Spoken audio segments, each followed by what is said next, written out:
This podcast is not affiliated with any Grand Lodge, and the ridiculous antics and opinions of the hosts and guests are their own and should be dismissed immediately.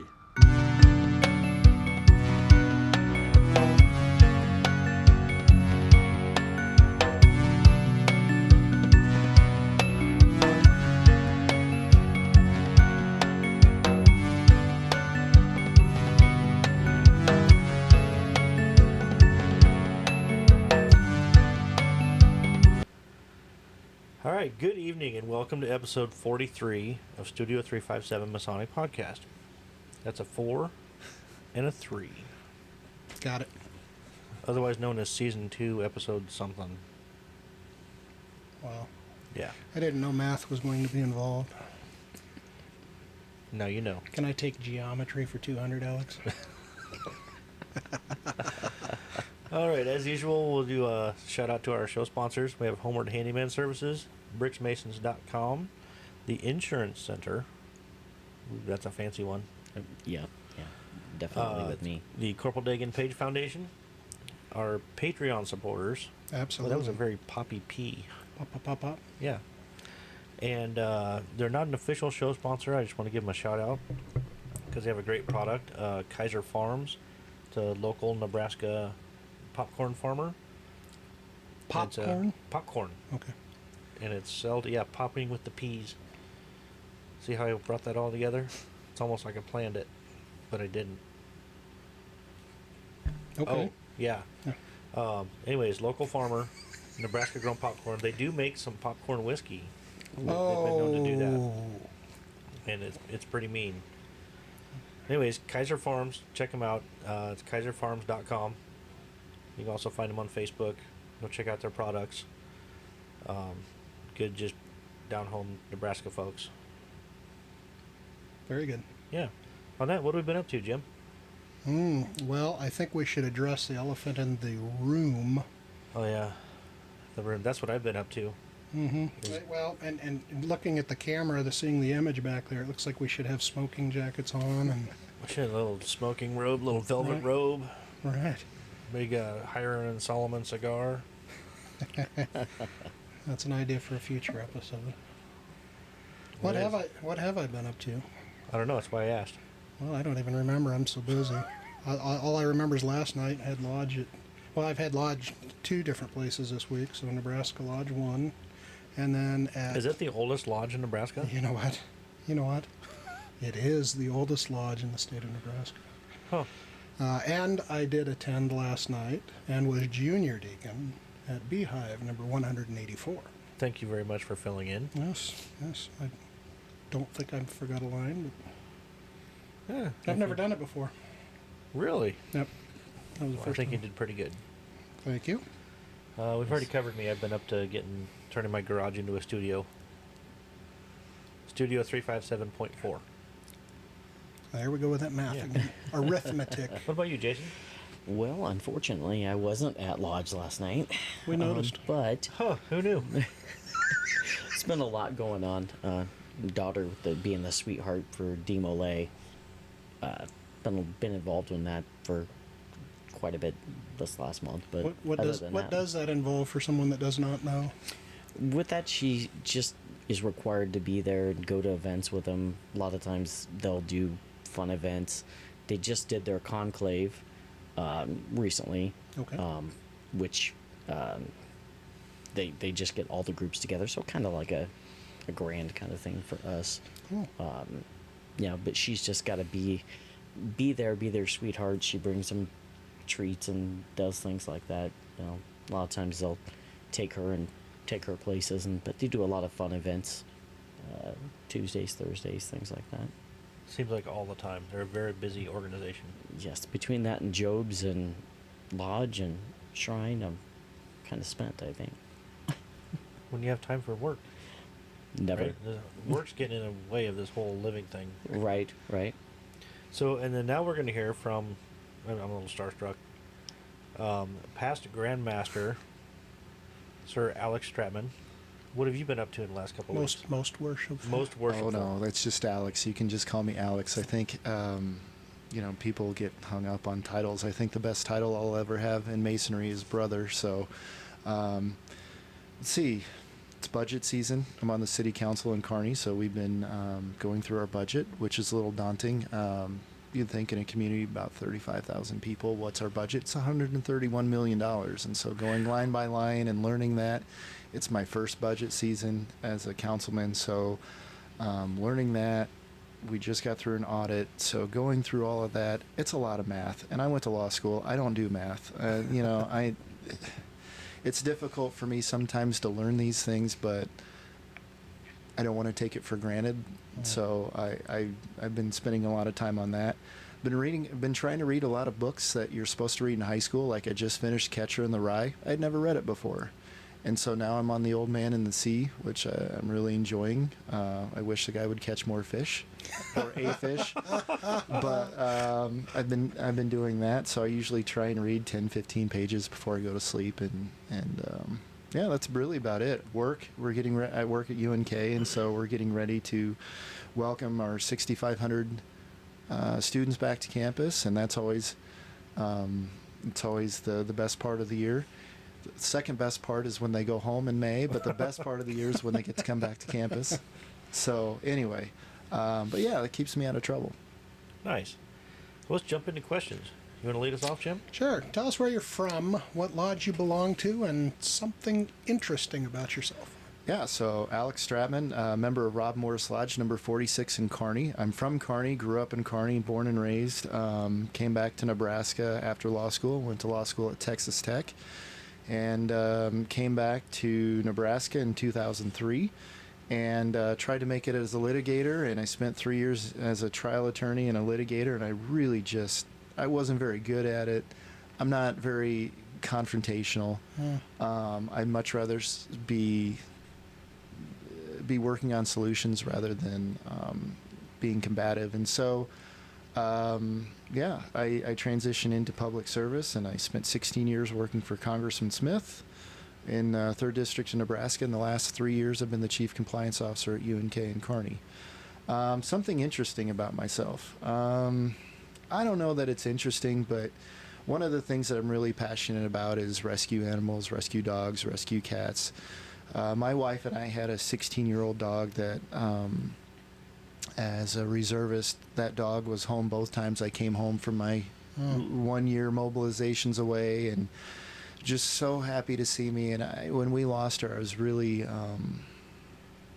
it's almost like it's losing a family member. I mean, when you see your dog or your cat every day, and they're right there waiting for you, and something that's so completely dependent on you, we wanted to find a way to honor her, and so we started a program at our local animal shelter in Kearney called Pause for Patriots, so veterans and military members can get half off their adoption fees. And so we created a fund there, and any veteran or anyone who's served just takes in proof of service. There's no paperwork to fill out. I know Nebraska has Vets Get Pets, and that's a reimbursement process. This is just you show up, you show your proof of service, and you get half off your adoption fees. Because that's outstanding. I think that one of the working with veterans and working with members of our military, I think the connection that you have with an animal is so much deeper than just as a pet owner. And so I was looking for ways to, how can we reduce some of the PTSD effects? How can we reduce some of the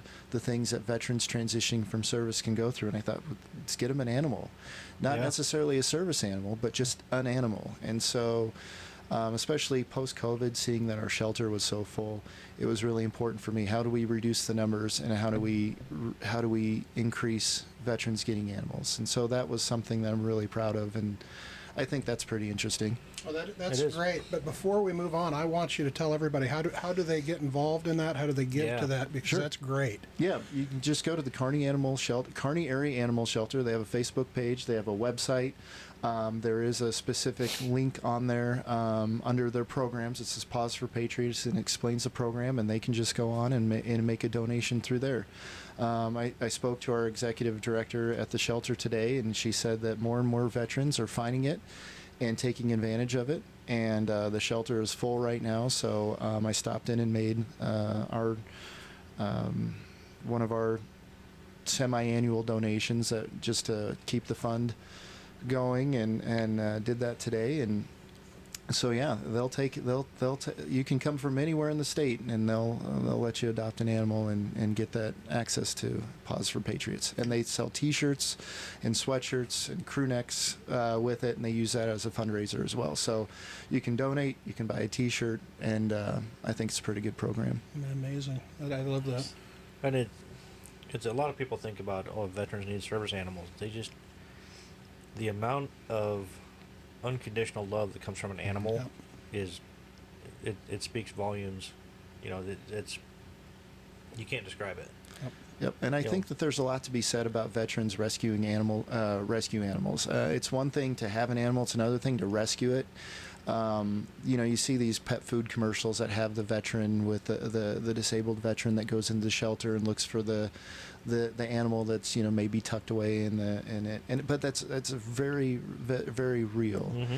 And I think it's one thing, especially when you're a veteran and you've been through that. I've never been in combat, so I can't explain it. But I've worked on enough military investigations to know what it does to people. And it's one thing to have a relationship with a person, but I think that that animal with that connection with the animals is so much deeper.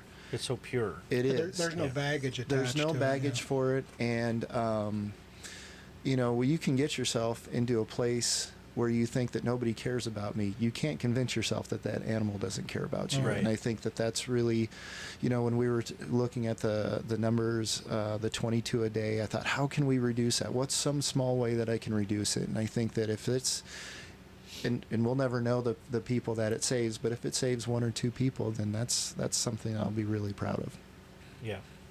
If we can cut the 22 a day down to 21 a day, we're going in the right direction. Right.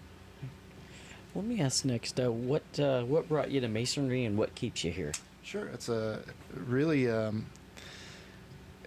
the answer is not really complicated. So my dad is a Mason, and my dad is a Shriner and in Scottish Rite, but wasn't ever really active. So when I was growing up, he went through the Scottish Rite, and I remember he had the ring and the lucite and the triangle, and I remember seeing his patent.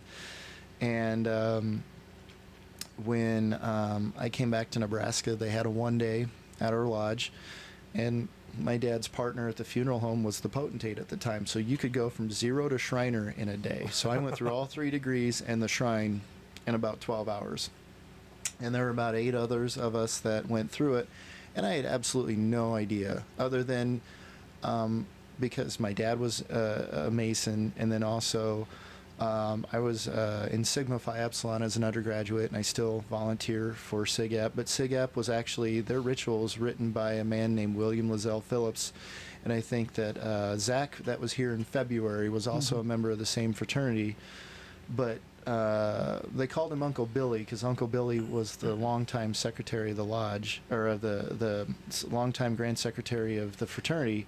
But he was actually a Mason before he was in a fraternity, so he already had gone through his 3 degrees. So our ritual is very, very similar. The number 3 is very important. The 3 stations in the lodge. We have a president, a vice president, and a chaplain, and where they're seated. And just some of the ritual was so similar that it caused me to catch on to it. And we've brought some of the fraternity members over into the lodge. But what keeps me here, it's the same as what keeps people in the military or what keeps people involved. It's the people. You can get caught up in bureaucracies and regulations and bylaws and rules and the politics, because as you all know, politics still very much exists in Masonry. We would love it not to, but it does. But the people do, and having experience with people that I would not otherwise been with friends outside the lodge, I look forward to every lodge meeting. We go to one of our local tap houses, Platte Valley Tap House in Kearney, and they have a little square and compass up, and it says Rob Morris South Lodge under it because it's south of our Lodge. building. Nice. And Nice. so we say, let's go down to the South Lodge, and that's really where we solve all the world's problems, because at the lodge meeting you're paying bills, you're reading correspondence, you're getting your education, but I can't sit next to the guy I can't sit next to another lawyer or one of the guys in our lodge and say, hey, what's going on? How are the kids? How are you? And so that's really what I appreciate about it, is it just gives me an opportunity to be around these guys who the one thing that we have in common is masonry. And you know, whatever their reason for it is, whether they're there for the shrine, the social aspect, whether they're there for the Scottish Rite, or whether they're there for the Blue Lodge, they're all there for a purpose. And I think sometimes we get hung up on this person's a ritualist, this person's here for this, but they're still here. Yep. And I think that that's what gets lost sometimes. I mean, whatever their motivation is for being a Mason, they're still at the lodge, they're still paying their dues, and I think it's just, I'm always curious on what makes people tick and what their own motivation is. One of my favorite leadership book, it sounds weird that it's a leadership book, but the 5 love languages, and learning how some people are servant leaders, some people are some people have to be gift givers, gift receivers, and whatnot. And so I think I try and approach Masonry like that. If we can figure out why people come, why people join. And when I was Grand Master, one of the things that we did was we waived a year of the back dues, and we brought back in, I think, 33 or 34 Masons that had fallen by the wayside for whatever reason. They'd been suspended for non-payment of dues, and one of the reasons why I did that is because I think sometimes when we sell Masonry to people, we say we do this, we do this, we do this, but if you don't follow through with that, or if you do like one pancake feed a year, well, that's why they're joining for one day a year. And right. So I wanted to give their lodges a chance to go back out and bring these guys back in and say, listen, we've got this the Grand Master has given us dispensation to waive 1 year of your past dues, so if you just pay this year's dues, you're caught up. And we got them back on the books. And one of the people that we brought back in was my uncle. He had been suspended, I don't know, probably 20 years. And he joined the Widow's Sons, and he's thriving. He's involved in his lodge. He'll text me sometimes, going to lodge tonight. And so I think little things like that, learning what brings people to Masonry is really one of the things that keeps me going. I really, if they're here for a reason, I want to find what that reason is and plug them into that and keep them here, because I think part of the challenge that we run into in Masonry is this person joins because they're interested in maybe learning to be a secretary, or they're interested in the social aspect, or they're especially now they want to have their family involved. Well, lodge meetings, you can't have your spouse or your kids in there with you, and so finding why they're there and then making it beneficial to them, I think, is how we create and keep good Masons. And that's a very powerful message. It also goes to the other side as lodges.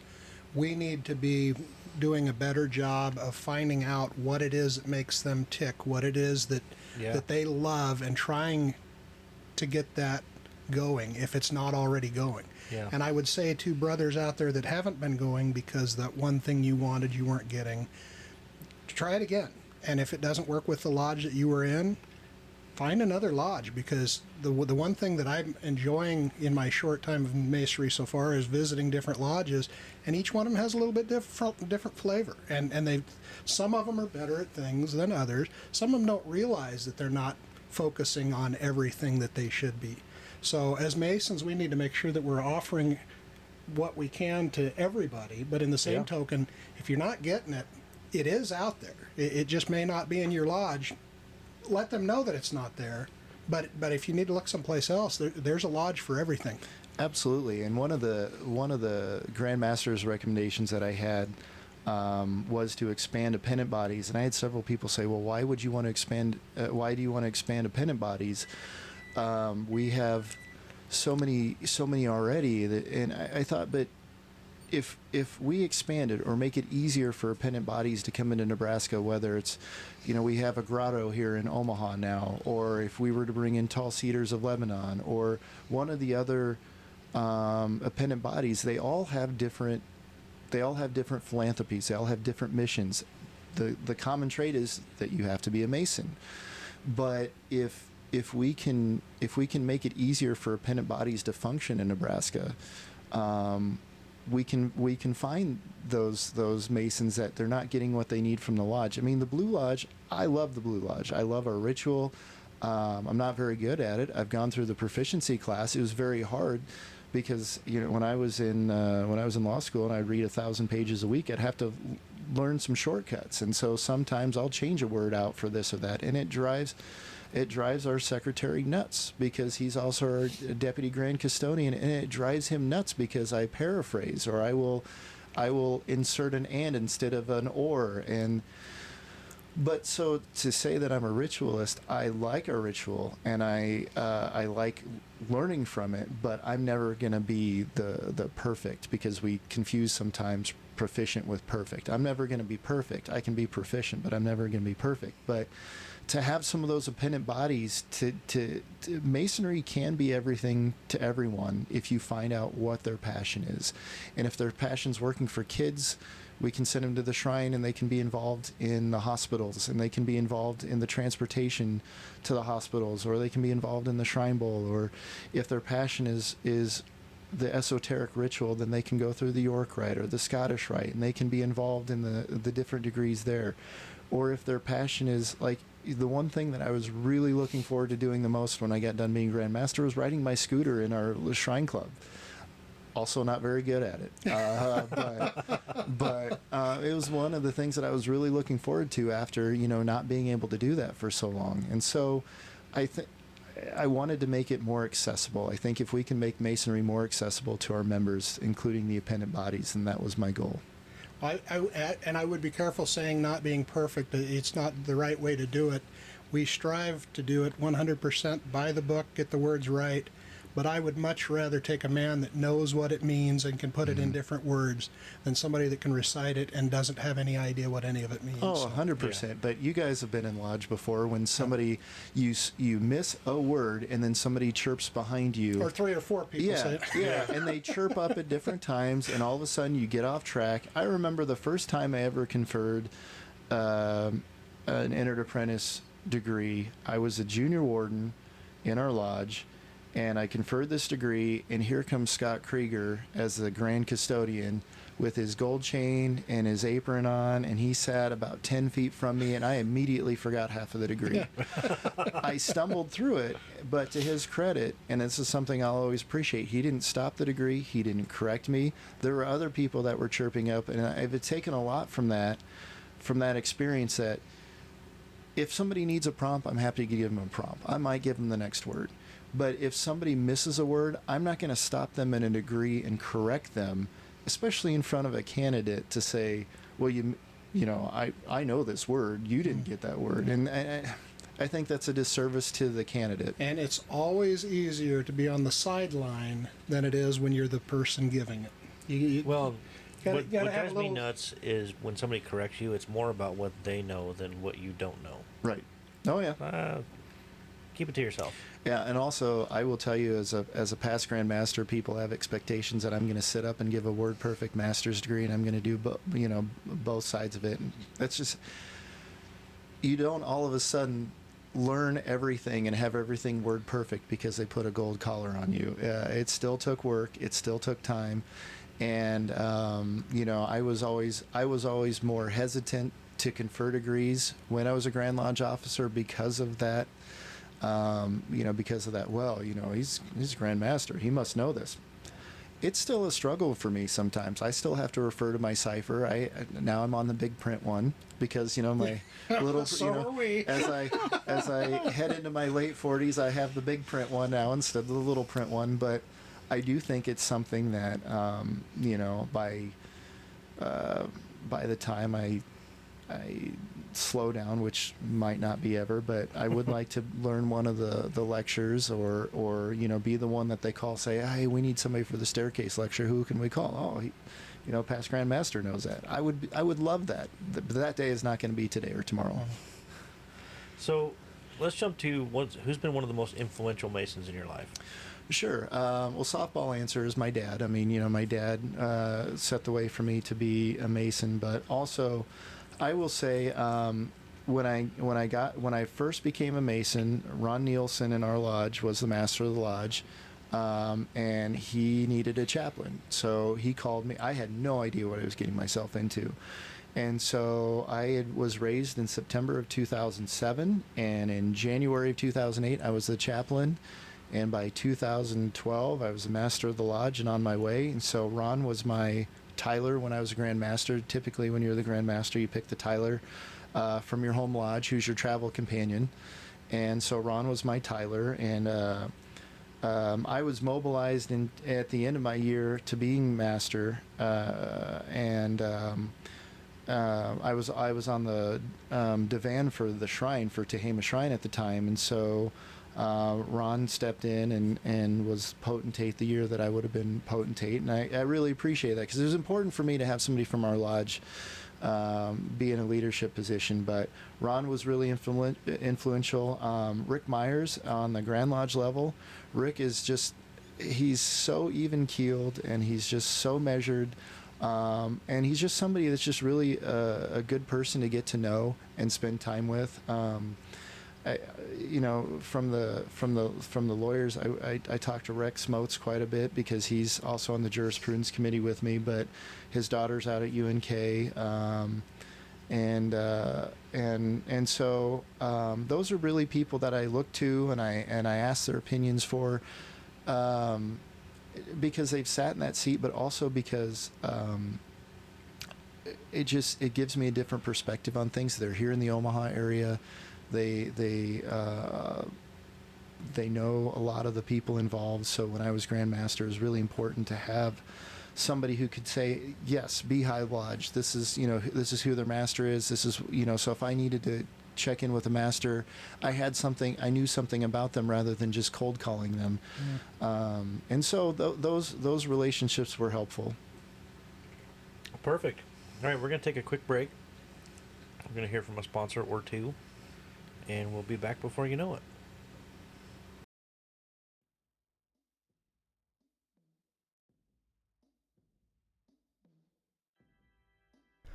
Your one-stop Masonic marketplace. You are the hero of this journey. We want to proudly stand behind you every step of the way. We want to enable you to go the extra mile in your Masonic travels. We want you to look your very best on every occasion. Investing in high-quality regalia shouldn't be a burden. We know you want to be better. We know you want to make a difference. We don't think you should compromise. Be your best. Visit bricksmasons.com today.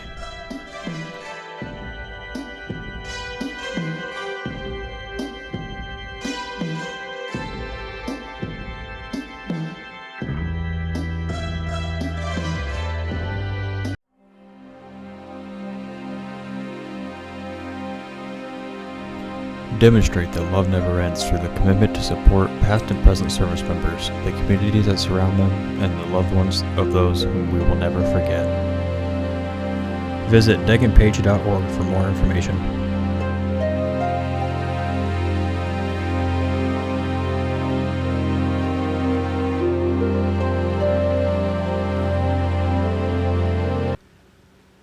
And we're back.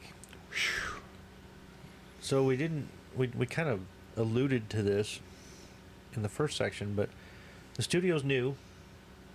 I don't know if you're watching, then you're seeing something new. If you're listening, it's not new. Turn it up, it sounds better. Yeah, turn it way up. Let your neighbors hear it. You also notice there is no Heath. He has started his new job, and he works second shift. So right now, he's probably really sweating his ass off.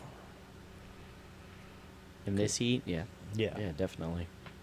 He's out fighting the good fight. Heat for Heath. Heat for Heath. We call him Heater, not Heather. Heather. Heathen. Heathen. He's going to kill me. All right, so. You want me to get the next one? Yeah. You mentioned this in the last one. I was going to interrupt you, and I didn't even realize it was a question. But you mentioned jurisprudence. Mm-hmm. What is that? I know what it is, but there might be people that don't know what the jurisprudence committee is, and I believe it's pretty important. So tell us what you do. Hang on, before we go there, did There's- you forget how to count? Maybe I can't see it. You want me to make it bigger? Oh, did I miss one? Continue on with the said question. I'm just saying. Well, I was going to ask the question whether it was. I can read them both too, but I looked. I want to know about the jurisprudence. That's what I want to know about. Well, by God, you just pick and choose whatever Jim wants to I do. will. I will. I'm a captive audience. You guys can ask me as many questions as you need to. I mean, it's like I said. I've got nothing after this, so we'll get to all of them. So jurisprudence committee is the we're basically like the law committee. We're the ones that advise the Grandmaster on what he can, what he can't do. Grandmaster has executive authority given by the Constitution and the bylaws. And so the Jurisprudence Committee is made up of 5 past Grandmasters who advise the Grandmaster and the Grandmaster only when they have a question on procedure, policy, anything within the Grand Lodge. If they want to ask, can I do this? May I do this? And then at the end of the year, we have a jurisprudence committee going in annual communication, and then we go through all of his dispensations. We go through all of the actions he's made, and then we say, this was lawful, this was not lawful. We congratulate them on a good year. But it's basically like almost like the Supreme Court. We're the ones that get to go into the bylaws and the Constitution and say, this is what it means. This is what you can and can't do. And so I'm the chairman of the Jurisprudence Committee this year, and we have regular communication with the Grandmaster if he has a question about something, and then I give him my advice. And it's basically the pass for him to say, I spoke to the chairman of the Jurisprudence Committee. He ran it through jurisprudence. This is lawful, or this is Masonic, rather than having somebody challenge him and say, you can't do this. Now, is it every year there's a past Grandmaster that rotates out and a new one rotates in? Good question. So the Jurisprudence Committee is set up for 5-year appointments. So I was appointed 2 years ago. This is my second year on the Jurisprudence Committee. And then you serve a 5-year term, and then you can be reappointed, but they're all staggered. So usually the outgoing Grandmaster will appoint somebody to the Jurisprudence Committee or reappoint somebody. So right now we have 4 lawyers and 1 non-lawyer as the Jurisprudence Committee, but we're all past Grandmasters. And so the Jurisprudence Committee now is myself and Rex Motes, John Millington, Les Seiler, and Tom Tye. So when you say it's like the Supreme Court, does that mean they're the final authority? Or in the example you gave, Grandmaster goes, asks the opinion, can a member still challenge that, or has it already been decided? No, our advice is just our advice. We advise the Grandmaster. So the Grandmasters, as the chief executive, still gets final say. If the Grandmaster does something that we don't agree with, and at the end of the year we say, don't do it again, you shouldn't have done this. But usually the Grandmaster has really plenary authority to run the fraternity and to be the chief executive. So we are advisory. There's not a lot of oversight. Yeah. There's not a lot of like, we're not going to go in and say, well, the Grandmaster did this, we disagree with it, so you can't be Grandmaster anymore. But it's really, our advice is our advice, and the Grandmaster, whoever he is, chooses to accept it, which they should, but they're not necessarily bound to it at the end of their term. But it can create a lot of problems if the Jurisprudence Committee and the Grandmaster are not in sync on something, because it can, create a division within the fraternity. So usually we work with the Grandmaster to get his, if it's a Grandmaster recommendation, he has to share those with the Jurisprudence Committee, and we tell them if they're lawful or not. And so before they get voted on, they go through the Jurisprudence Committee, and we can tweak them or amend them to get them to if they're legal or not. If we rule that they're out of form, they can't be voted on by the craft. So that's really where our decision making becomes critical, because if a member of the fraternity wants to propose an amendment to the bylaws, it takes 2 years to get there. You have to lay it down. with the Grand Secretary at annual communication. Then it goes through a year of vetting, and then the next annual communication it may be voted on. So it's it takes at least a year to get there.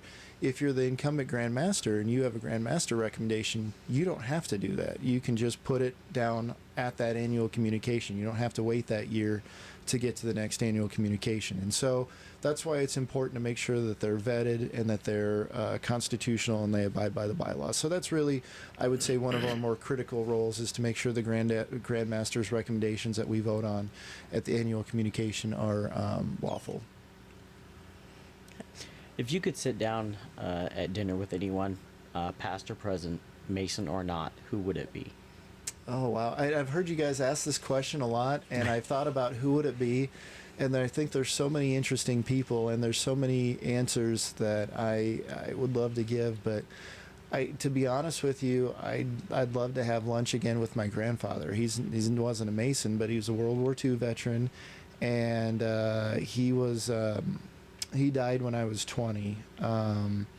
But I wish that I could go back and have lunch with him now as somebody who's gained a little, hopefully, wisdom in life and have a more learned conversation with him than as a 18, 19-year-old kid. I wish I knew what I knew now so I could have that conversation with him and ask him about his experience during World War II and what went through his mind as 19, 20, 21-year-old kid that was in the war. I would really like to have that conversation with him, and that's not something I don't think I fully appreciated when I was 18 and 19. Yeah, it's tough. Those guys that fought in World War II and in World War One, and they're not like the guys that fought in Iraq and Afghanistan. I'm not taking anything away from anybody, but to go to a foreign country and to go up against a fighting force like the Germans in World War II, you had to have balls of steel, man.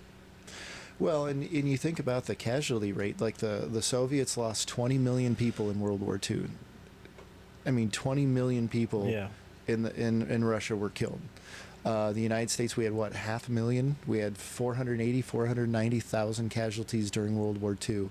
And even in some of our more recent conflicts, you look at Vietnam and Korea and just the number and the draftees. I mean, these were 18-year-old kids that had just graduated from high school. And you look at a lot of the baseball players in that era, Ted Williams and Joe DiMaggio, and people that gave years of their peak career to the service of their country, because we had to have a fighting force of 15 million people to go over to Europe and go over to Asia and stop tyranny from taking over their continents. Yeah. It's a different breed. It was. I mean, both of my grandfathers were World War II veterans, and they were born in 1921. So in 1941, when D-Day happened, not D-Day, when Pearl Harbor happened, they were both 20 years old. And when D-Day happened, they were 23. And when VE Day happened, they were 24. And so I think about that a lot. Like, where was I at when I was 20 years old? I had no business being in the military at 20 years old. And I know, going through our last, let's see, I've been a reservist for 16 and a half years. It's all volunteer now. And so, we send the same people 7, 8, 9 times back. And it's different because we ask different things from the people that are serving now. We ask a lot more from a smaller group than we did from 15 million people over a 4-year period to fight a total war and put people in. You look at the Band of Brothers is one of my favorite shows to watch and rewatch. But you think about those guys from 1942 to 1945. They spent 3 years together, and they went through Bastogne, they went through Germany and Austria, and just the things that they did, and they were so young to do it. And you think about the rationing of food and rationing of milk and sugar and bread and tires, and there are no 1942, 43 Chevrolets or Buicks because it was a total war effort. And so, that would be one thing. I wish I had that opportunity to have that conversation with him now, as somebody who spent 16 and a half years as a reservist, to talk to my grandfather and say, give me your story. Because that's one thing that, the Congress has the Library of Congress has the Veterans Project, where they have the recorded sessions where you interview a veteran, and those are just so valuable to have, to get people's stories. And whenever I speak to a veterans group, or whenever I talk to veterans, Governor Pillen has this program now where we're recognizing the last of our World War II veterans. And Sorry. You okay, bud? I don't know. I apologize. No, but I got to present 2 medals to 2 of our last World War II veterans in Kearney. One's 98, and one's going to be 100 next month. And these guys were 18 years old. I mean, you think about our World War II veterans. In our lifetimes, we've seen the last of the World War I veterans, and we're starting to see the last of our World War II veterans. Mm-hmm. We're getting to the point where we're going to start seeing the last of our Korean veterans, and even our youngest Vietnam veterans are in their late 60s, early 70s. And so, getting them to tell their stories is painful for them, but it's also really valuable and important, so that we can learn the lessons of the policymakers. And I think the one thing that gets missed is the story of the guy with the boots on the ground, because those are the guys out doing it. We've got the history on the presidents, we've got the history on Congress, we've got the history on the Senate, but I want to know about the guy in the boots on the ground, and so having like the Stephen Ambrose Band of Brothers book, and having those access to that, I think is really important, so we can learn from that and learn what these guys went through. And you don't get the glorified part of it. When we're talking about the president, the history is they like to give the shined up version. Sure. But if you talk to those veterans, you're going to get the real story the way it really you're going to was. get the grit. Yeah, I mean, and we're at the point now where this month is the 50th anniversary of VJ Day, and 80th anniversary of VJ Day, and in May we had the 80th anniversary of VE Day, and we see a lot of the documentaries replaying about the decision to utilize Fat Man and Little Boy in Japan, and it's 80 years, and we're still unwrapping that decision. And was it the right decision? Was it the wrong decision? We still analyze how it impacted our country and how it impacted their country. And so I really think that having soldiers share their stories and talk about their experience is really critical to understand how we got to where we're at. All right, I'm going to switch gears a little bit. Oh, no. If I got to keep the arithmetic up. No, I'm staying in giving line you a and just hard time. switching gears a little bit. Compadre. Go ahead. Oh, okay. It's your show. Go ahead. So, it is my show, isn't it? It is your show. All right. I'm just a paid... Oh, wait, no, I'm not. Never mind. You're paid handsomely. Corn. But with Mike and Ike's out of the candy machine. Like a little wine over there someplace. There's some wine next to me. All right. So, is there anything in your life that you've been through that prepared you to be a Grandmaster? Whether it be law school or military or whatever. Or were you prepared? That's it's even a deeper question. I will tell you first, it's not something I sought out. Like, even when I was approached to be a Grand Lodge officer, I was a personal representative for 2 years, which at the time did not have a vote at Grand Lodge. They since have changed that, but we didn't have jewels. We didn't have a vote at Grand Lodge. We had aprons, but then we got jewels and we got a vote at Grand Lodge. But really, I learned that was valuable experience to kind of understand the dynamics, understand the relationship with the Grand Lodge staff, and also understanding the time commitments, because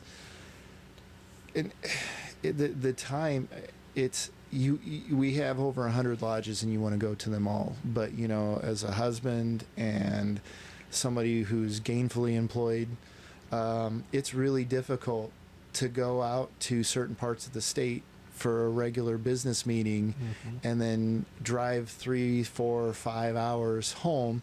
I remember I went out to Alliance for the 8th degree of the Scottish Rite, and I left at 5 o'clock our time, which is 4 o'clock Mountain Time. We went out there. We did the 8th degree. I pulled into my driveway at 3 in the morning. Oh, wow. And so that's an extra 10 hours added onto your day.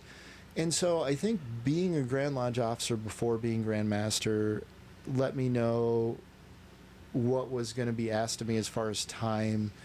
And because I think the most valuable thing that any of us have is time. Right. The richest person in the world can't buy more time. And so for me, that was the one thing that I really needed to learn, was how much time is this really going to be? Because depending on who you ask, they will tell you, if you're a busy person, well, it's not that bad. And then you get there and you think, okay, I need to be here. I need to be here. I need to be here. And living in central Nebraska, a lot of masonry occurs in the Lincoln and Omaha area. We've got a shrine center in Lincoln and one in Omaha. We've got the Scottish Rite Temple downtown. There's a lot of events that happen there. But then we also have masonries alive and well in the western part of the state. And so for me, I found it really beneficial to travel and be a part of that and understand and have those relationships with people. To actually be Grand Master and sit in that seat, I was not prepared for it, because Michelle, our office manager, let me know maybe December, November, that she had taken another job. And so for 6 months we were without an office manager. And so Bruce Baker, who I have immense respect for, he was the Grand Secretary, past Grand Master, but he was my Grand Secretary. Well, not my Grand Secretary, but he was the Grand Secretary, but he was the Grand Secretary during my term. And he and there were probably days where I spoke to him more than I spoke to my wife, just to keep the office going, because my goal during that time was to not have the Mason on the street know that there was any difference. If they needed a dues card, if they needed a 50-year pin, if secretaries needed assistance with something, that the Grand Lodge office was still there to do it. Now, I mean, at the time I was still, working 50, 55 hours a week, then being the Grand Master, traveling, doing the things, still an Army reservist, so I had my weekends and my annual training commitments. But for me, the goal was to not have anybody notice that. But for me, that was really difficult. I was not prepared to go without an office manager for 6 months, but we got through it. We were still able to be successful that year, and so for me, really sitting in that chair and being responsible for 7,000 Masons and trying to make Masonry, you have that time to think about, what do I want to do to make things more accessible, or what do I want to do to make Masonry better for our membership? And so during that time, and anybody that heard me speak as Grand Master heard me say, we need to provide value for our members. We need to provide value for your membership, because our dues are anywhere from $75 on up, because we've got our per capita, and we've got some of our lodges that still tack a little bit on to keep the lights on. But like our lodge dues, I think, are $90 a year. It's not a lot, but it's still it's $90. And what are we providing to our members, especially with the per capita that we're charging at the Grand Lodge level? What am I doing, or what is the Grand Lodge doing to provide you value? And so for me, having that experience as a Grand Lodge officer was really critical to when I became Grand Master, to what can I do to provide value to our members? What can I do to provide value for your membership? And what can I do to keep you coming back and say, I'm proud to be a Mason, and I'm proud to be a Nebraska Mason. I like it. It's your turn, Jim. Is it? I think so. Okay. I want to make sure. I want to make sure I get the right question. Well, you better. Let me count. 1, 2, 3. Need to borrow my fingers? What is the best Masonic advice you've ever received, and the best Masonic advice that you would give? I would say the best Masonic advice I've ever given, or I've ever received, is to just plow your own course. You don't have to look at what somebody else is doing in Masonry to still have a great experience as a member. I mean, people join for all sorts of different reasons, and we've all been in lodge when the petition's read and somebody says, I'm looking for fellowship, I'm looking for community service. I'm looking for this. I'm looking for that. I've never really concerned myself with what are other people trying to get out of it, other than when I was Grand Master, because, you're elevated for a short time. We always say we meet on the level. For 1 year, I had to be elevated, and then I came right back down. So for me, the best advice is chart your own course, get out of it what you want to get out of it, not what other people tell you need to get out of it, because what's important to you in Masonry isn't necessarily what's important to me. If I'm looking for charity, or if I'm looking for fellowship, but you're looking for something else, a ritual or whatever it is, that's not going to fill my needs. And so for me, it's the advice that I've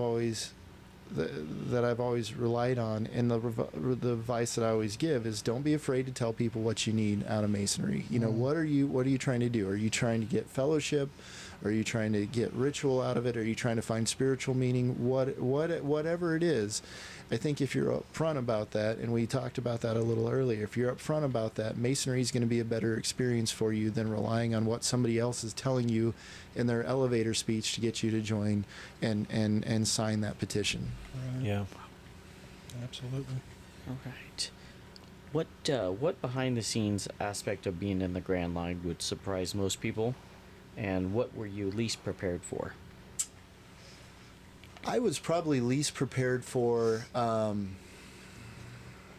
just the amount of requests that come in from subordinate lodges, the dispensations. I mean, even to move your charter. So if you want to go to the Masonic Home, you want to go to the museum, you want to go to the Eastern Star Masonic Home up in Fremont, and you want to take a tour, and you want to take your charter, you want to have a tiled meeting there, just the dispensations. There were weeks that I get 8 to 10 dispensations a week on, this lodge wants to do this lodge wants to do that. And so keeping up on those, and sometimes they would be a short turnaround. I would get one on a Tuesday, and they wanted to do it by Thursday. And so making sure that I paid attention. I think one of the things, and I told the current Grand Master this when he was Deputy Grand Master, is get your own email box set up to just be Grand Master, because things can get lost in the crevices. If you have one email address, everything gets piled up. And I've tried to take that through. I have a city council email address. I've got my personal email address. I have a work email address. And it's a lot of emails to keep up on, but they all stay separate because I don't want to miss one. And so the amount of emails as Grand Master was really, really, especially if they needed an action item on it, when we didn't have an office manager, would really pile up pretty quickly. And so being diligent about email was something I wasn't prepared for. I think one of the things that would surprise people is, politics exists at every level. Even in Masonry, there are people who want to do certain things, and there'll be some vote counting behind the scenes. What do you feel about this? How do you feel about this? We're looking to do this. The directorate style of leadership. There were several Grand Masters that wanted to include everybody, and then there were other Grand Masters that, this is my decision. I need you all to get in line and let's do it. And so the leadership is as unique as the people who are involved. And so that's one thing I think people would be surprised, that everything is choreographed and everything is unanimous. Well, you get to see the finished product, but behind the scenes, when we have, especially for the advancing line, when you have all 6 people in a room, or you have 6 people on a Zoom call, we're not afraid to disagree. I was never afraid to disagree with people. I would speak my mind, especially when I was the I think we figured this out at one point. I think I was the youngest Grand Master by 3 months. In the 160-year history of the Grand Lodge. And so to be the youngest, there were people who, doubted if I could do it, or, second-guessed things. And when you're in that position, you have to say, no, this is the decision. We've come together. I like to include people in the decision process, but at the end of the day, you still have to make a decision. Mm-hmm. And, not always do we have to present a unified face. I mean, you don't get to pick all of the elected Grand Lodge officers, right? You get to pick the appointed officers, but everybody else that's going to be Grand Master behind you has been selected by another past Grand Master. And so I think it would surprise people that you don't always agree and see eye to eye, and that there's sometimes that there's some politicking involved to make sure that we present a unified front. But it's okay in those positions to disagree. Otherwise, you just elected the same person every year, right? Right. So, right. Having a disagreement is healthy, and I think that that's something that people should see. And sometimes it's okay to see that not everybody's on the same page. All right. So is it my turn? No, it's your turn. My turn. Just wait. It's your turn. My turn. Don't worry, I'm here. I'm relevant. Some reinforcement would be nice. Oh, yeah, yes, you are. Thanks, Jim. I'm so happy that you're here. So what are you most proud of as far as your Masonic achievements? I will tell you. I think if I do nothing else, the six things, the six past Grandmaster or six Grandmaster recommendations that we accomplished and got passed. We added assistant Grand Secretaries. One of the things that I noticed when we had a gap at the Grand Lodge office were the requests from secretaries. If you have a first-time secretary and you've never done it, but you're in Nebraska 1, you've got a big population to look after, and there's nobody to call and ask for help. And so we created this bylaw change to allow for assistant grand secretaries, because we have assistant grand or deputy grand custodians to work with the ritual. Why do we not have deputy grand secretaries to help people with the lodge business? And it just made sense to me. And then allowing the posthumous reinstatement for funeral purposes, so people can have Masonic services. I thought that was really important. Those six things that those six Grand Masters recommendations were really important to me, because those were things that I had picked up along my 8 years as a Grand Lodge officer, to say these are the things that I think should be done better or differently to make the craft better. So actually, I brought them along because I didn't want to forget them. And listening, he carries them everywhere he goes. listening to your podcast every 2 weeks, I anticipated these questions. So the honorary membership, that was something that I thought was important to provide. When I went to the Prince Hall annual communication being presented with my honorary membership, I wanted to reciprocate with that. And our first 4 honorary members were members of the Prince Hall Grand Lodge. I already had the certificates done in anticipation of favorable adoption. So as soon as it passed, as soon as I dropped the gavel on it, I called them up. I already had the certificates signed, and that was really meaningful to me. The bylaw used to be that you couldn't wear your apron anywhere unless it was to church. So we changed the bylaw to say Masonic aprons may be worn to a public event where it would be appropriate, such as community parade or other public celebration upon dispensation from the Grand Master. We should be proud of being Masons, and what is the number one symbol of Masonry? Our aprons. And so you should be able to wear those in a parade, or you should be able to wear those at a community event. Lodge dues, I changed it just a little bit because the bylaw said approval of a suspension for non-payment of dues shall be given by the Grand Master. Well, I put approval or disapproval, because you have to certify to the Grand Master the reason why somebody's suspended for non-payment of dues if they're like a 40 or 50-year member. Why? So I wanted to give the Grand Master that authority to disprove that as well. And then the Masonic funeral for death after suspension, mentioned that one.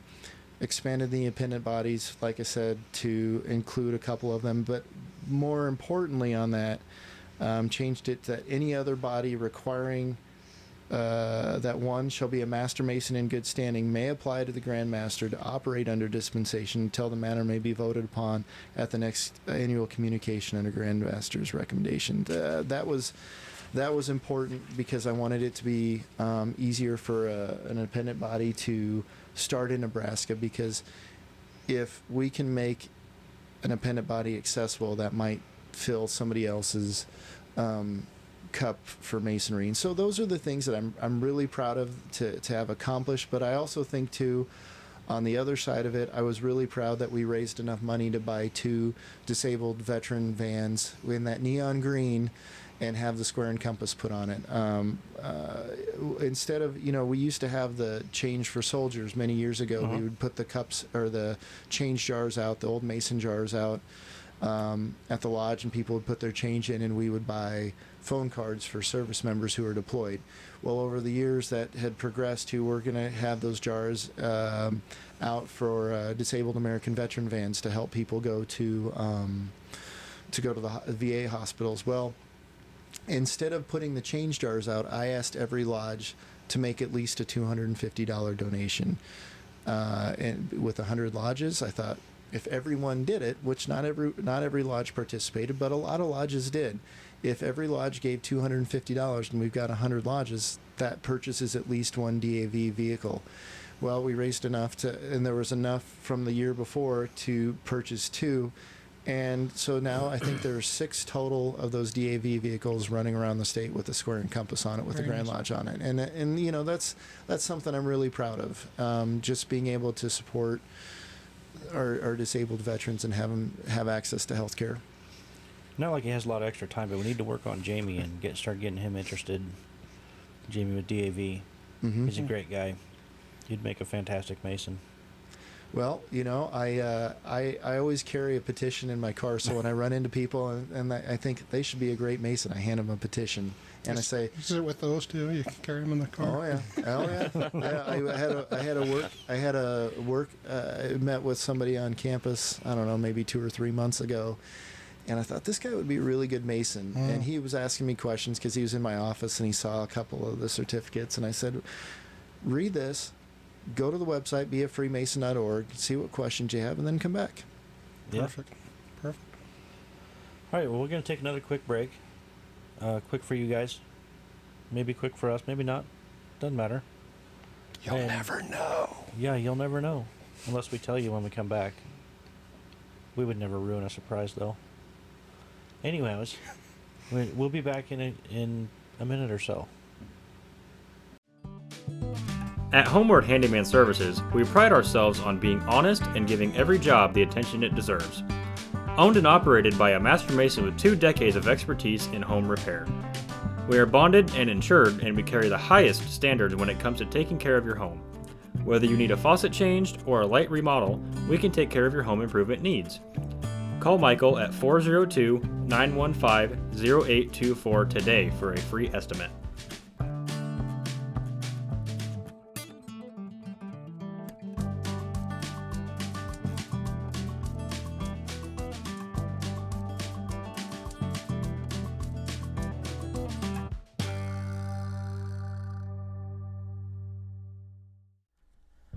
When it comes to something as important as insurance, it's imperative that you work with an agency who has an in-depth knowledge of multiple insurance products, companies, and guidelines, not just one.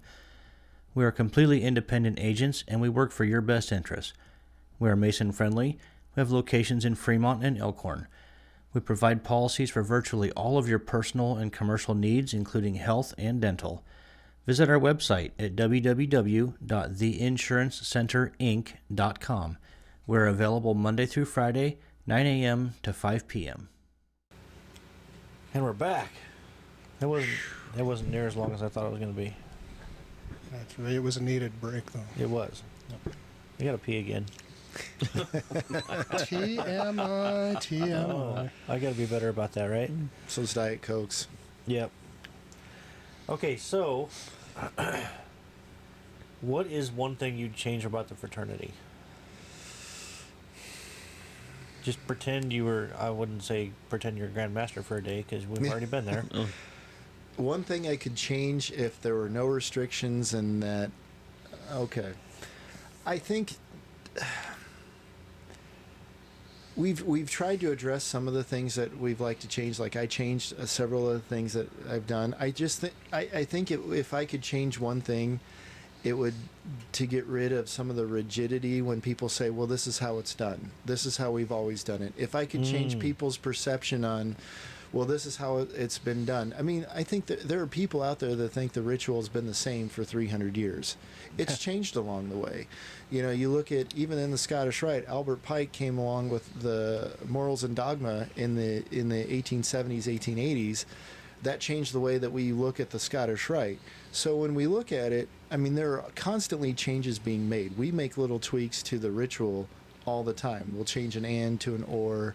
You know, if you look at your cipher, there are several dates in there because that's when the committee on ritual might make a tweak here or there. Yeah. So I think sometimes if I could change anything, it would be some people's rigidity on their perception that we have to continue to do the same thing the same way all the time. Yeah. It's we have traditions, and we have to have traditions, right? We have to stick, you know, with the majority of those. There's certain things I don't think we should bend on, but the blanket answer of that's how we've always done it is not an acceptable answer. It's kind of like a double-edged sword, because on the one hand, there's something great about knowing that when I went in and went through my ritual, I did the same thing that Buffalo Bill Cody did. I did the same thing that George Washington did. You know, Harry Truman, all these greats in the past did the same exact thing. But we also have to have a little bit of flexibility. Well, and I think that we've got to be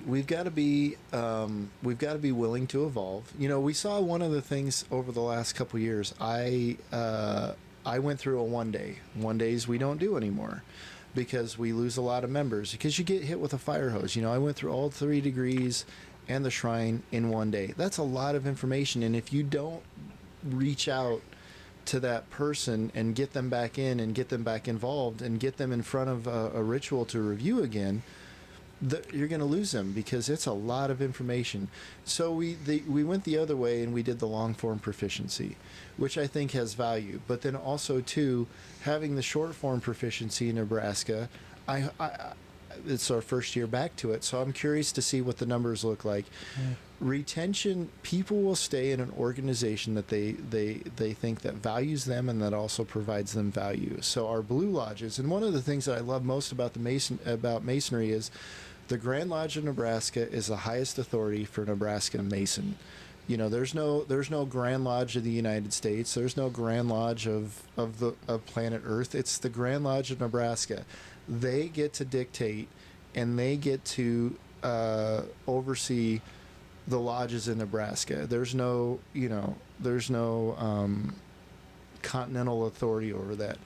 And so if you want to see a little difference in the ritual, you can go to Colorado, Missouri, Kansas, South Dakota, wherever you want to go. I think one of the benefits of being a Mason is truly being a traveling man, literally and figuratively, but being a traveling man and going and seeing how degrees are conducted. You know, every military stop I've ever had, I went to a lodge in Hinesville, Georgia. I went to a lodge in Colorado. I've been to lodges in Texas. I've been to lodges in Virginia. Wherever I can attend an open lodge, I'm going to go. And I think that that's one of the things that really, as a Mason, I really look forward to and I value, is seeing the differences and understanding there are subtle differences, but at the end of the day, whether it's the Grand Lodge of Nebraska as opposed to the Grand Lodge of Georgia, or even the Prince Hall Lodge, Grand Lodge in Nebraska, they provided me with a copy of their ritual, and to see the subtle differences, but it's still the same message. Mm-hmm. And so I agree with you. You know, I like knowing that, you know, Benjamin Franklin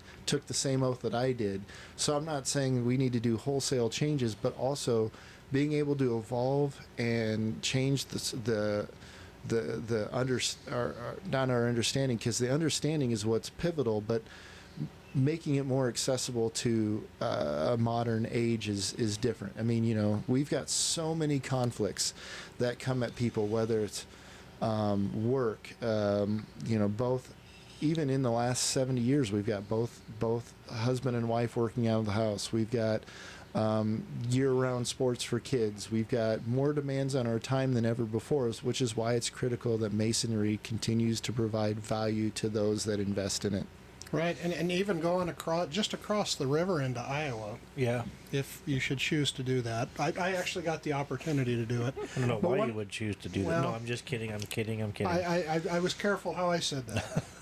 But seeing those differences, and one of the great things about it was talking about the differences and why do you do that, and then you gain an appreciation for what the difference is. They feel strongly that this should be done this way, and we do it a different way, and both reasons may be incredibly valid, but at least you get to know your own better by seeing the differences in different places. Oh, absolutely. And when you see Grand Lodges that are ancient, free, and accepted Masons as opposed to free and accepted Masons, and understanding like why is that little caveat, why are there ancient, free, and accepted Masons, and why are there free and accepted Masons, and understanding the difference, and how did Prince Hall Masonry come about, and how did Masonry come to the United States, and understanding those things.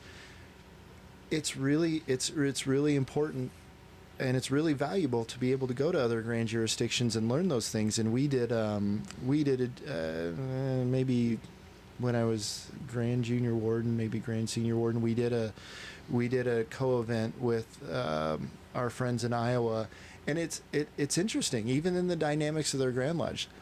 At the time, they didn't know who would be the Grand Master year to year. There was no you were the Deputy Grand Master this year, you may not be the Grand Master next year. And in our bylaws, if you're elected Deputy Grand Master, you're Grand Master elect. So you at least have that protection of 2 years. So you know that you're going to be the Grand Master if you're elected Deputy Grand Master. And Iowa is a little different. And so even some of those differences are interesting to learn. Even some of the phrasing, like in Nebraska, we call it the Grand Senior Warden, Grand Junior Warden. They call it Junior Grand Warden, Senior Grand Warden. Something different. Speaking of that trip to Iowa, I did learn the F and AM versus the AF and AM. One of the brothers came from Mississippi, and he said down there they call it three-legged goat and a four-legged goat. They'd ask each other, "Are you guys three-legged goat or four-legged goat?" I like that. I remember when we talked to Very Worshipful Brother Jim Hall out of Ohio, he was like, "Oh, you're one of those four-letter Masons." Right. So we've reached the point in our show where we're going to hit you with some quick-fire random questions. Would you like to pick a number, or would you like the randomizer to pick for you? I've listened to your podcast enough. It's not fair for me to pick numbers, because if you haven't changed the numbers, okay, I'm going to know what they are. So I'm going to let you all pick them. Random numbers. Right. 27. I don't know if I can count that high. Well, don't give them to me. That's math again. Right. No arithmetic tonight. What is the Masonic value that you most wish to emulate? Brotherhood. One of the things that you asked me earlier, one of the things, what am I most proud of? One of the other things that I'm really proud of, the year that I was Grand Master, we did a joint visitation. I called my friend Michael Wilcoxon, who was the Grand Master of Prince Hall Masons. Great guy. He's awesome. And what a great partner to have in Masonry. We went to, since he lives in Omaha and I live in Kearney, it was the week of Thanksgiving. It was the Tuesday of Thanksgiving, and we did a joint visitation at a Prince Hall Lodge number 3 in Lincoln. And they had a meal for us, and so the Deputy Grand Master and I, now past Grand Master John Millington, and I met with Percy Hawkins, his Deputy Grand Master, and Michael, and we just really had a great experience to be able to have. It was Thanksgiving week. It was the Tuesday of Thanksgiving, and we went into their lodge, and they welcomed us as friends and brothers. And then the next year, Most Worshipful John Millington did the same thing. They did another visitation, and that was a tradition I really wanted to stick, because whether you're in Mississippi or Nebraska or Iowa, or whether you're a Prince Hall Mason or a Nebraska, a Grand Lodge of Nebraska Mason, whatever it is, what makes us Masons is our obligation and our commitment to each other. Everything else aside. Yep. Everything else aside. And so I think about that a lot. And so the brotherhood is being a good and valued brother, and being a dependable brother is something that I strive for every day. You know, we're fallible people, but I want, that's the one thing in Masonry that I think that we can all take something from, is our brotherhood and our ability to be brothers and recognize each other on the level. All right, next is number 13. What keeps you coming back for more? Oh, I'd like to give you the same answer, because it is the Yeah. same answer. It's the Yeah. people. It's the people, but it really is. It is the people. You know, without our members, we're just an empty building. And so, if you have a group of people that believe in the common good, and you know, I'm a lifelong Lutheran. I tell people I'm Catholic without the guilt, and so but I'm not. I struggle with sometimes not being the most religious person. I try to be a spiritual person, because, you know, I think that as we as a society get farther into our disagreement phase, which is where we're at. You know, I'm going to disagree with you because you said something I don't agree with, so we can't like each other. I think that one of the things that keeps me coming back is that when I go to lodge, we don't talk about politics, we don't talk about religion. I don't care if you're Baptist, I don't care if you're Catholic, I don't care if you're Jewish, I don't care if you're Hindi, whatever you are. We're not going to talk about politics, and we're not going to talk about religion, and it's the one area that I know that I can go to, and nobody's going to hit me with a political question, and I'm not going to disagree with somebody. And, you know, it's interesting, because there are still people that consider Masonry a religion and not necessarily a fraternity. Masonry is not a religion. And, you know, it's based upon the Old Testament. But all you have to do is believe in a higher power. And, you know, we see as society continues to grow in their beliefs, we bring people in from all different faiths, as long as they believe in a higher power. Now, most of our ritual is based on the Old Testament and the building of King Solomon's temple. But I would love to go to a lodge in Israel and see what that's like. I would love to go to a lodge in Lebanon and see what that's like. I'd love to go to a lodge in Jordan and see what that's like. I'm still on some of the email lists from some of the countries. When I was Grand Master, they sent it to all of the emails that they have. Come to Bulgaria for our Grand Lodge, because they're seeking recognition. I think it would be fascinating to go into some of those countries that have diverse or different religious beliefs than the United States and see what a lodge looks like. Yeah. Well, and to the religious question, I've heard it best explained that we're not a religion, and we do practice morality, but there is nothing in what we do where we talk about your salvation. If you're looking for salvation, go to your church, synagogue, wherever you need to find the salvation Insert part. said place of worship. Right, here. right. We're looking at morality. We're making ourselves better, and the morality, the ritual is based on the Old Testament, but its morality is common around it. There's nothing in there that most religions would say was something wrong with what they've got. We're not teaching the salvation part of it. Sure, and we said this on the break. You know, one of the fundraisers that I did for the Masonic Veterans Partnership was to have T-shirts that had the outline of Nebraska with a square and compass that said "Good Men and the Good Life." What is really my goal is to be a good man. I want my wife to say that I was a good husband. I want my friends to say that I was a good friend. I want to be a good man, and that's something that I work for every day. And I think about that when I'm having conversations with people, and especially people I disagree with, or people that, you know, don't think they have to listen to. You know, I spend most of my life in rules and policies and procedures. And, you know, when somebody wants to argue about it, it's really difficult for me sometimes to just stick to this level instead of ratchet it up. But that's probably the most important thing to me, is being seen as a good man, a good Mason, a good person, a good husband. And that's why I think that, you know, if we can keep the emphasis on that, if more people were Masons, I think we'd have less disagreement in the world, because people would have to meet each other on the level, and you'd get out of this sound bubble that we're in, where we just Yeah. have to shout louder than the next person to get your point made. I want a question in here too, because since he knows some of these, he's a listener. I got one Yeah. that Yeah, hasn't go been for asked. it. Oh, now? Okay. So, you have held a lot of titles. You currently have a lot of titles. Last week we had an author on that said the only title that mattered was brother, so you can't use that answer.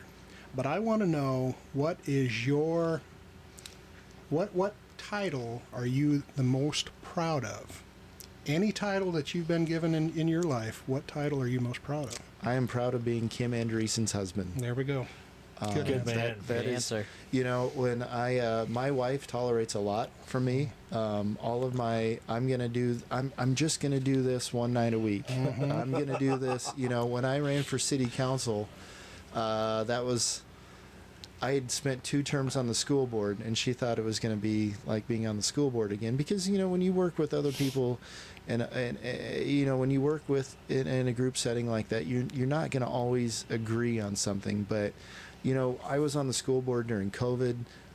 We went through a couple of superintendent searches, and so that was a really, really hard job. I have immense respect for anybody on the school board. But when I went to city council, she was really supportive. She's supportive of all my. I mean, when I was the first appointed to being a Grand Lodge officer, she was really supportive. She has supported me in everything that I've done, and if I've done nothing else in this world, convincing and staying married to my wife is the thing that I'm the most proud of. Very good answer. He's got some brownie points he just earned, didn't he? Yeah.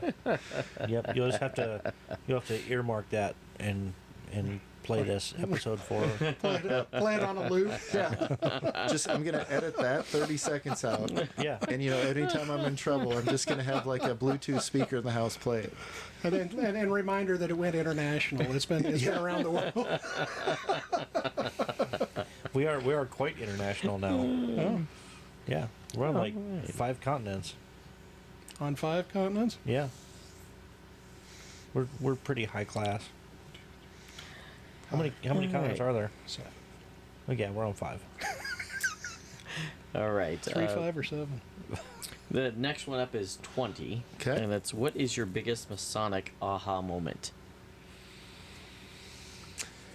I think when I was a brand new lieutenant, I had been I had been a Mason for 2 years, and so this has been maybe September, October 2009. I was brand new to the military. No, it's been maybe over the summertime, but I needed I just needed kind of an outlet, and I looked up the lodge in Charlottesville, and I went to lodge, and the Grand Master of Virginia at that time was from Charlottesville, and he came to lodge that night and gave me a lapel pin, and I still have it. You know, you get thousands and thousands of lapel pins as a Mason, particularly serving in a capacity where you're going to meet Masons from other states. But my biggest aha moment was when I was sitting in lodge that night, and they went to do the opening, and it was very, very similar to ours, and I went, oh, okay. This is really, you know, even though, and also to be in a lodge in Virginia, to be in Thomas Jefferson's hometown and go to lodge, that was really cool. But that was my biggest aha moment was, okay, this isn't just how we do it in Nebraska. This is how, even though there's no overarching authority or governing body for Masonry in the United States, this is how they open and close their lodge. This is how they do things. And so for me, as a brain, I was, you know, I'd been a Mason for 2 years. So for me, that was really illustrative to see that and to get a bigger picture on our ritual.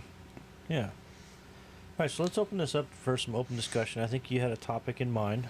Yeah. I just thought, you know, we spend so much time talking about the history of Masonry, but let's talk about our future. How do we continue to grow? How do we survive? I mean, we've been around. Speculative Freemasonry has been around since 1717, and here we are in 2025 talking about it. So what does the next 300 years look like? How do we continue to grow Masonry and give people something that they look forward to joining and getting to a point where, you know, we're not constantly talking about numbers and whether or not we can continue to survive? I honestly, if you don't mind, I honestly think that just goes back to a topic we talked about earlier. People being open to change, saying we've always done it this way, but being open to change to Yeah, I think with the you have new to members change. and you know, new blood, so to speak. Yeah, if you don't adapt, you're dead, right? I mean, everything adapts. Right. Again, I would say that though we also have to look at the past as well. It's Oh, it's sure. a fine thing. What's going through my mind is tonight our lodge posted on Facebook something that I feel strongly about. Right now we have an epidemic of loneliness, specifically male loneliness. That leads to mental health issues. It leads to physical health issues. Heart disease has been linked to it. We have, I don't want to say the magic pill, but we have something that combats loneliness. It's that face-to-face interaction. And so when I say talking about the past, we need to look at what we do best, what is at our root, and we need to get that message out. I think the second part of that is getting the message out. I think in today's, with everything that's going on in today's society, not everybody knows what we do. And so our message needs to get out there that, hey, we this is what we do. We get together, we make each other better. And that is a powerful statement for when it comes to something like loneliness. I would agree. I mean, you look at we live in a world of branding, right? Like, this is my brand. You look at the square and compass. It's one of the most recognizable symbols, not just in Nebraska, not just in the United States. It's one of the most recognizable symbols in the world. Square and compass. You can look at it and go, I don't know what a Mason is, but I know that belongs to them. Or even worse, with social media, I know what they told me that the square and compass is, and all the conspiracies that are attached. But I don't think that we've been loud enough, as Jim Hall would say. We haven't been out there and loud enough to give the message to counter that conspiracy stuff and let people know what that square and compass stands for. Sure, I think we let a lot of other people. I mean, we talked offline about the different things and then the different ways Masonry is portrayed, whether it's a Dan Brown novel, whether it's National Treasure. We let other people share our message who read about it in books but have never experienced it. We hold on to our past, which is, we've got a tremendous history. I mean, you look at some of the people who have been Masons, from presidents of the United States down to people in their local communities making a difference. It's critical, and I said this during my Grand Master's messages. Masonry is needed now more than it's ever been. Not just one, because of the loneliness factor coming out of COVID, because people feel so isolated, but also because the message of morality and the message of being a good person and living a good life and caring about your community, caring about your brothers, caring about the people that are in your little in your own little world. That should be a universal message. But we get caught up in some of the defending ourselves and being defensive. I make no apologies for being a Mason. I make no apologies for going out in my community and making a difference. And, if I have a square and compass on my car, somebody were to ask me a question about it, I'm happy to have a conversation with them about it. And, we get so focused on what Masonry means to other people. We've got to do a better job telling people what Masonry means to us and what keeps us here. I mean, and that's why, every 2 weeks when you guys come out with a podcast, my Monday morning run, I'm listening to it, because I really appreciate you had the Samsar from Tangier, you had the Queen of the Nile from the Daughters of the Nile, you've had scholars, you had Stephen Kennedy from down in Brownville on, you've had Eric Bensala come on and talk about the band. All of those things are different reasons for people to be associated with Masonry. And so it's not just we're going to have an academic on and talk about the history of Masonry, or we're not a you're not a Shriner podcast. You're not. What I really appreciate and why I do listen to it is because of the diversity of people you bring on, because it shows a diversity in Masonry. Yep. And I think in a diverse society that we live in, there's an umbrella for everyone that's here. And so I think that that's the message that we have to, we were diverse before people knew what that word meant. Right. Yeah. Absolutely. Great job selecting guests or working on getting guests in here. Well, Joe's the one that's doing that. I will say that the sun shines on a dog's ass every once in a while. What do they say? A broken clock's right twice a day? Yep. Right. But no, but it really is, though. And I think that highlights, every guest that I've listened to highlights a different reason why somebody's affiliated with Masonry. It's not the cookie cutter answers. I mean, even hopefully adding my own 2 cents to it, somebody go, oh yeah, I think that applies to me as well. But like I said, listening to the one a couple weeks ago about the Samsar from Tangier, and listening to the Queen from the Daughters of the Nile. I mean, that I went to that installation when I was Grand Master, but I still wasn't. I had to read about it. I think your average Mason, doesn't fully appreciate all the appendant bodies that we offer. And we were talking about titles earlier. I know I probably pay more dues than I should. But that's because I believe in all these different organizations and what they do. Because if somebody passionate talks to me about their Masonic affiliation with their organization, and they're passionate and they're knowledgeable about it, I'm going to join it. And it's not because I need another title. It's not because I want another title. I'm just happy being Alex, who's a member of Rob Morris Lodge in Kearney.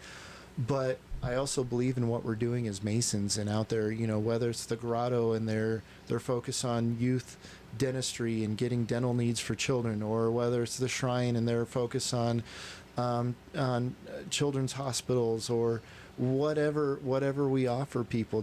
It's just, if you're passionate about it, there's a place for you in Masonry. Absolutely. All right. I'd like to touch a little bit too on where you were going earlier with your lodge's Facebook post. As someone who struggles with PTSD and depression, Masonry offers me, honestly, it's happiness. I've found, I can be surrounded by people and feel completely alone. But when I'm with my brothers, I'm with my freaking brothers. You know what I mean? Mm-hmm. And there's no worries. I know these guys got my back. We all get along, whether we're totally different personalities. Yes. And I would have never met, the only person I would have met in our lodge is Dave, because he's Scoutmaster. Outside of that, I would have never met any of these people. And they're my best friends I've ever had in my entire life. Oh. And I wouldn't give that up for anything. Oh. And there's something, I never was in the military, but it's that teamwork mentality. You're all working towards that same thing. Sports, I've been in that, where you just click with a bunch of guys that are trying to get that one common goal. Yeah. And that goal is, honestly, no matter what you hear on the internet, all we're trying to do is make ourselves better. We're trying to make each other better, and we're working towards that goal. That's all that we're really doing. Yeah. We're not quietly trying to take over the world. Well, maybe. I mean, I think if anybody ever sat in a conversation about where we're going to have dinner, or where we're going to have lunch, or where is this going to be catered from, how much it's going to cost, how much it's going to cost, if they were ever part of that discussion, or how often to change the filters. Oddly enough, that was a real conversation, I have a feeling. Yes. And I love the people that say, well, you just don't understand because you're not high enough. And I thought, well, I've been the Grand Master of the Grand Lodge of Nebraska, and I'm here to tell you there's no conspiracy. Well, you just haven't been high enough. I'm like, well, that's the highest office you can have. Well, and, nobody showed me where the treasure's at. We didn't divide up Ohio or California. We're still, You didn't know anything about it, but the guy in his basement on the computer read it on the internet. I actually, was it yesterday or day before? I was playing a game online after work, and I had a guy ask about my name, and my name online is Third Craftsman. And he asked about it, and so I told him. I was like, no, I'm a Freemason. He's like, oh, so you worship the devil. I was like, close. Not really. No. He's like, well, everything I've read says you do. I was like, well, I don't know what you're reading, but you're wrong. I love it when people say they've done their own research. I've come back with the response, I can Google too. Right. Because that's really what it is, right? I mean, if you want to find something on the internet that says something, you can find it. I mean, you know, if COVID taught us anything, when people say I've done my own research, COVID showed us that people don't watch the news to be informed. People don't read the news anymore to be informed. They just want to prove what they think. They read it to validate their point of view. And I think that that's part of the problem, is that now, you know, we have people that pass opinions off as news. And you can Google that and say, see, I'm right. And that's I think the challenge with Freemasonry. Like you mentioned earlier, we're not very good about telling our story and we let other people dictate that. So, you know, when you have some conspiracy theory from the 1880s that we're still dealing with in the 2020s, despite decades and decades and decades of proof that that's not true, which is one of the reasons why I love the Knights Templar degree, because as a Christian man, that to me was one of the emblematic degrees of being a Christian that because you have to be a Christian to be in the Knights Templar. Yeah. To me, that was really impactful for me. But that's kind of what filled my spiritual cup as a Mason, was to be able to go through that degree and say, oh, okay, here's how my Christian faith is applied in Masonry. Well, and the flip side of it is the conspiracies are a lot more fun than the truth. I would much rather that the Dan Brown books were true, and I could believe that's what really was going on. Well, I did go to really secretly rich. I did go to, and I will tell you that when National Treasure came out, I did go to the Trinity Church on Wall Street to see it, because I wanted to see Parkington Place, and it's not a thing. But it is interesting to know, though, that that's something that happened 300 years ago or 250 years ago in our country's founding. Still intrigues people, that connection between Freemasonry and the founders, and we still have to debate that and talk about, well, it means this and it means this. At the end of the day, I think if people sat in our meetings, or people sat in open lodge, they would be very bored, because you have to pay the same bills to keep the lights on. You got to go to this, you know, we have the same issues most organizations have. Can we keep our lights on? We need to have the roof fixed. We have to do this. We have to do that. But the meaning of being a Masonry, as you mentioned, Joe, and the fellowship and the brotherhood, that's really what separates us from everything else. You know, whenever we read a petition, somebody says, I'm looking for community service.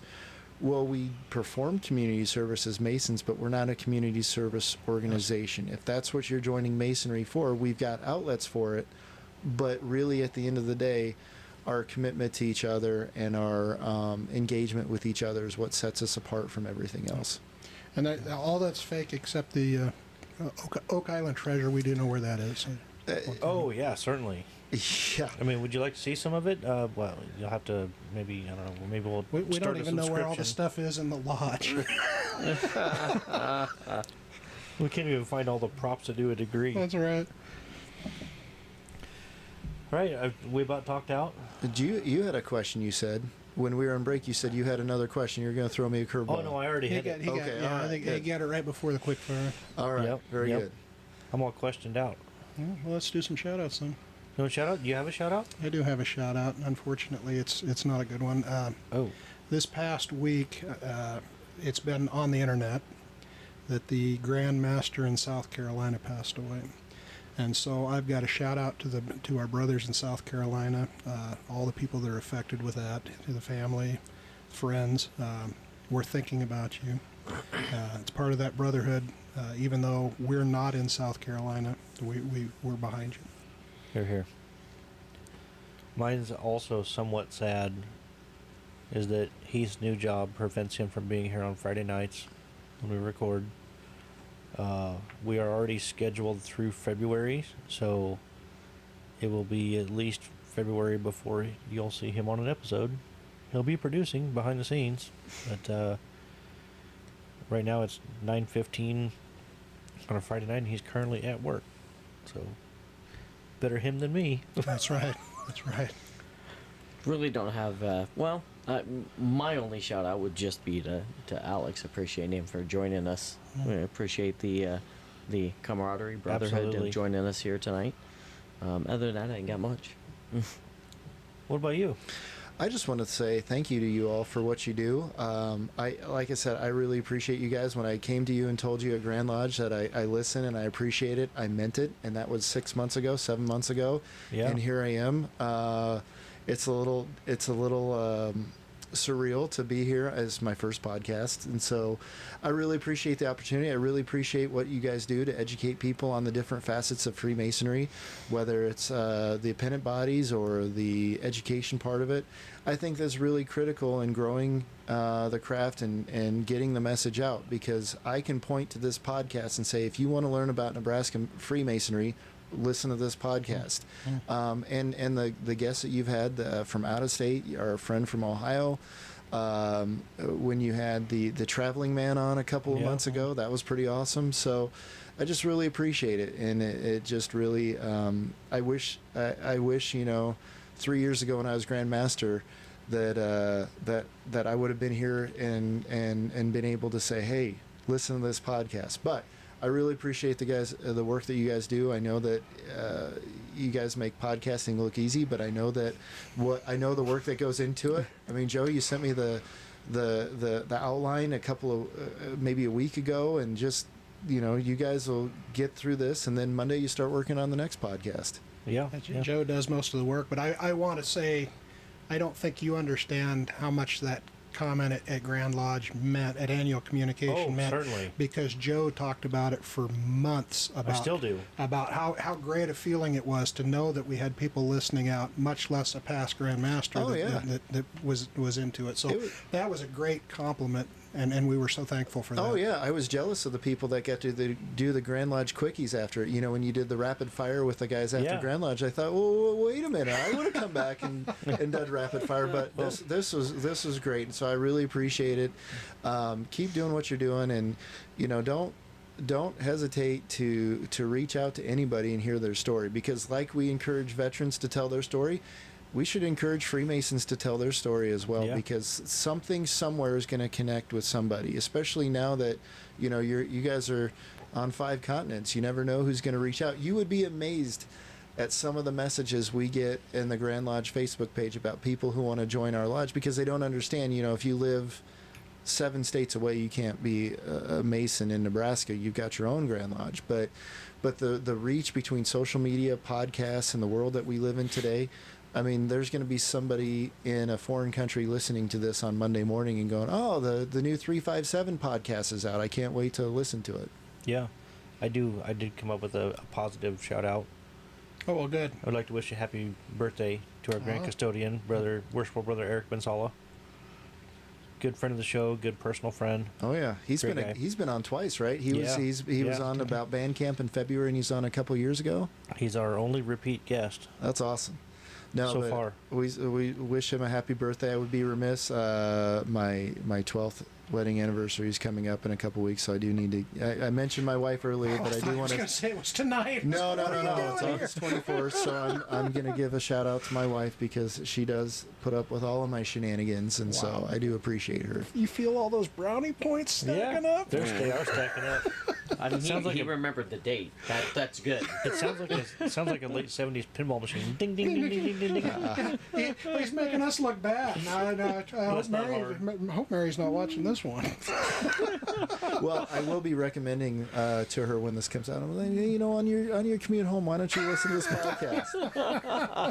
Specifically at minute. Does anybody have any events coming up the next week too? I've got one up on the board here. I got one. Oh, go ahead. August 24th, speaking of National Treasure, Nebraska Lodge 1, we got a new 75-inch TV. So we're going to have a fellowship night. We're going to watch National Treasure. And so this is your opportunity to watch National Treasure with actual Freemasons. So that will be the real deal. at the oldest lodge in the state of Nebraska. That was up for dispute, though, a couple of weeks ago, wasn't it? When Stephen was here, you had to talk about whether or not it was Blazing Star or number one. Which was... Anyway, so it'll be on Monday, August the 25th. The doors will open at 6:30. Show will start at 7 o'clock. So we should have some popcorn and maybe some other snacks. But And we should have some area meetings coming out in September and October for Grand Lodge, getting ready for annual communication. So your Grand Lodge officers should be coming out and doing their fall area meetings very soon and telling you all the legislation that'll be at the annual communication in February. And I won't be holding an office during Grand Lodge this next year. I may hold a proxy vote, depends on if Heath goes. But chances are we'll be podcasting the entire weekend. So that might be a plus. Maybe we'll get you in on some of the quick hitters. We'll Absolutely. I'm a captive audience because I live in Kearney. So, That's right. anytime you guys come out, you're more than welcome. I'm happy to take you to my favorite watering hole, which was mentioned previously. Yeah. So, Southwood. yeah, South Lodge. The South Lodge, it's a thing. We could do a podcast down at the South Lodge. We could reserve a room. They've got great chairs. They've got a fireplace. You could do a podcast at the Rob Morris South Lodge in Kearney. Ooh, nice. I kind of don't hate that at all. Yeah, let's talk offline Okay. about that.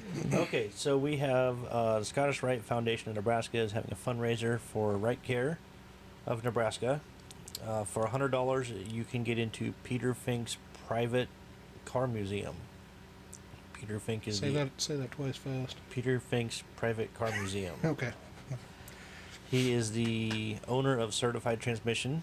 He has a problem with buying cars. It's a gift. It is a gift. He has some very, I used to work for him. He has the number 4 Buick Grand National GNX. Oh, wow. Which is like the top dog Buick Grand National. He has serial number 4. And where is this museum located, or this private museum? It's at an undisclosed location. Yes. Here in Omaha. Here in Omaha. Mm-hmm. He has several warehouses, but the main warehouse with his favorite cars, if you buy a ticket, the location will be disclosed. It will be revealed to you. Yes. That is one secret we can give out. Yeah. For if you buy a ticket, we can tell you that secret. So for $100, you get into the museum. There's going to have live music, complimentary food and drink. Doors open at 5:30. It is September 23rd. You can sign up at scottishriteomaha.org/speed for speech. That's all I got. That's a lot. That was a mouthful. Mm-hmm. Peter Fink's personal car museum. Yep. So is that number 4 Buick your favorite car there, or do you have a favorite car in his collection? I am fairly partial to the Buick Grand Nationals. It would be a nice one if it was a 3, but number 4 isn't it? It's all right. It's all right. Number 3 would be better. He's right. 3, 5, or 7 would be. Yeah. Okay. Everybody have a drink? Is that what we're going to end on? All right. Well, until next time, brethren, travel well. Oh, I lost the button. Where's the button?